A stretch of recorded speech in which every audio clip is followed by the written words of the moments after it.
حدیث شریف میں آتا ہے کہ اللہ کے رسول نے یہ منع فرمایا ہے کہ یہ مت کہو کہ جو اللہ اور اس کا رسول چاہے، بلکہ یہ کہو جو صرف اللہ چاہے۔ تو ایسی یہ اس حدیث کی کچھ وضاحت فرما دیں۔ بالکل، اللہ کے رسول علیہ السلام نے توحید کے بارے میں بڑے غیرت مند، یہی حضور کا کمال۔ جھوٹے آدمی کا ہوتا ہے کہ وہ چاہتا ہے لوگ ملک کو پروجیکٹ کرے، بڑھائیں خوش ہوتا ہے، حضور ٹوک دیتے، حالانکہ آپ سے بڑھ کر کوئی نہیں۔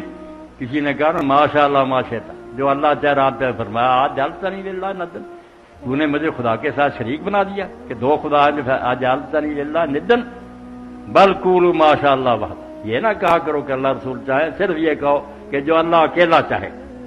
تقدیر اللہ کے ہاتھ میں رہنے سے، شریعت کے حضور ہاتھ میں۔ آپ نے دین ہمیں بتایا، اس میں آپ اتھارٹی ہیں، جو حلال کہہ دیا حلال ہے، قیامت دین کے جو تقدیر ہے نا۔ کل ایک بچہ بڑا پریشان تھا، یہ سوال آپ کے بھی شاید ذہن میں، اس نے کہا آپ کہتے ہیں ولی دوسرے جو ان کو نہیں اللہ نے یہ اختیار دے دیا کہ لوگوں کی مشکلیں حل کرے۔ چلو کہتا ٹھیک ہے، مگر فرشتوں کو تو دیا نا، فرشتے سارا کچھ کرتے ہیں، بارشیں برسا رہے ہیں، جانیں ڈالتے ہیں، جسموں میں نکالتے ہیں، جو ہو رہا فرشتوں کے ہاتھوں میں ہو رہا۔ یہ بات بھی بہت سمجھنے کی ہے، اہل ایمان کو یہ سمجھ نہیں چاہیے ورنہ کافر ہو جائیں گے۔ فرشتوں کو غلط سمجھنے سے تو دیوتا بنے۔ یہ ہندو لوگ جو 33 کروڑ دیوتا مانتے ہیں پاگل نہیں ہیں، وہ فرشتے اس چیز کا، کوئی وایو دیوتا ہوا کا، کوئی بارش کا، ان کو مانتے ہیں کہ خدا نے یہ محکمے انہیں دیے، اس لیے ان سے فریادیں کرتے ہیں، ان کی نیازیں دیتے ہیں، اور اپنی طرف سے مصنوعی ان کے بت بنائے ہوئے۔ یہ مکہ میں بھی جو لات منات اور عزا تھے یہ فرشتوں کے بت تھے اور مردوں کے نہیں تھے۔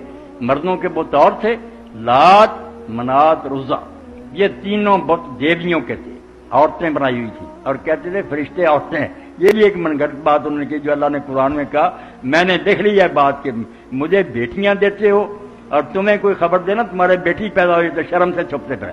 آپ بیٹی سے شرم کرتے ہو، اور پہلے تو میری اولاد ہی کوئی نہیں، میں کیا اولاد پیدا کروں گا، اور بھی ہے مجھے تو وہ اولاد بھی ہے جس سے خود نفرت کر۔ فرشتوں کو وہ کہتے تھے۔ اب ان کے بارے میں سمجھیں، جو کہ نا فرشتوں کو ڈیلیگیٹ کر دیا اور اپنی مرضی سے بارش برس، کافر۔ ایک قطرہ نہیں برسا سکتا فرشتہ جب تک اللہ اذن ہے، وہ نوکر ہے۔ یہ کیا ہے کہ مینیجر جو ہے نا اللہ ہے، جیسے کارخانے کا مالک کہتا ہے یہ دوڑ کر کام کر، نوکر دوڑے پھرتے ہیں، نہ مشورہ دے سکتے ہیں کہ اللہ یہ کرنا ہی، لا یسبقونہ بالقول۔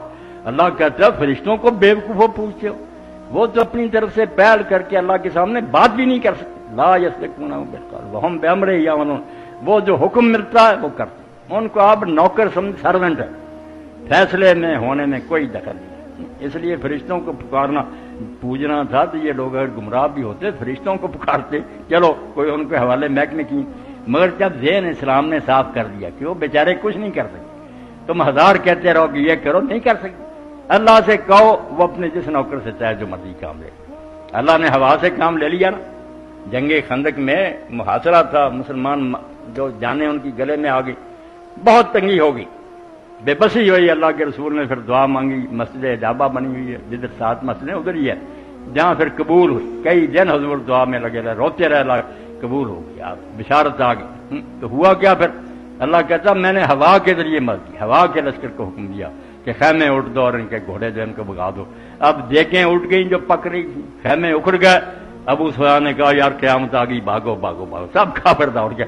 اللہ کہتا میں نے ہوا سے کام لیا۔ ادھر اصحاب جو تیر نوابیر سے پرندے، ان سے کام لے لیا۔ وہ جس سے جی چاہے کام لے اس کا، مگر ہم اسی کو پکاریں گے۔ فیصلہ نہیں کوئی کر سکتا، نہ پرندے کر سکتے ہیں کہ ہم نے ان کے پینکریاں برسانی، نہ ہوا کر سکتی ہے۔